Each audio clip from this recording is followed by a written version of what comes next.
আপনার মন মাইন্ড যখন চেঞ্জ না করবেন তখন কিন্তু আপনার মনে করেন যে দেশ পরিবর্তন হইতো না কোনো দিনই।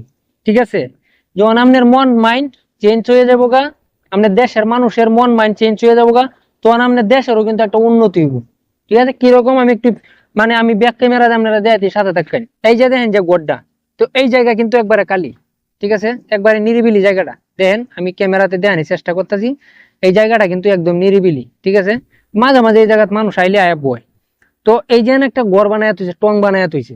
ঠিক আছে, তো মালদ্বীপের অবস্থাটা মনে করেন হঠাৎ বৃষ্টি আয়া পরে, হঠাৎ মেঘ আয়া পরে, হঠাৎ রোদের মাঝে দেখবেন আপনি মেঘ নামিয়ে গেছে গা, আবার দেখবেন 10 মিনিট পরে আবার রোদ উঠতেছে। ঠিক আছে, তো এই যে একটা টঙ্গের মতো বানায় উপরে কিন্তু সোয়ারের মতো দিতেছে, আর এনে একটা বেঞ্চের মতো রাখছে। ঠিক আছে, তো অনেক সময় এই জায়গাতে আপনি আয়া বইতে পারবেন, কিংবা এই জায়গাতে আপনি আয়া পড়ছেন ঘুরা এনে এনে ঘুরতে নাইছেন, হঠাৎ করে বৃষ্টি আয়া পড়ছে, পরে মনে করেন যে আপনি এই ঘরের মধ্যে উঠলেন, উঠে বেঞ্চটার মধ্যে বইলেন। কিংবা কিছু যদি কাইন তাইলে ডাস্টবিন হিসেবে এই যে একটা বালতি দেওয়া আছে। ঠিক আছে, এটা কিন্তু এই যে জঙ্গলার মতো, পরিবেশটা কিন্তু একদম জঙ্গলার মতো।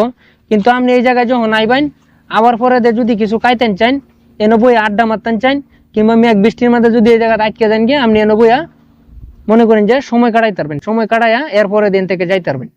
ঠিক আছে, তো এই যে একটা কাম করলো, খুবই সুন্দর একটা কাম করছে, আমার খুবই ভালো লাগছে। আর বেশিরভাগ সময় আমি এই জায়গাতে কাটাই।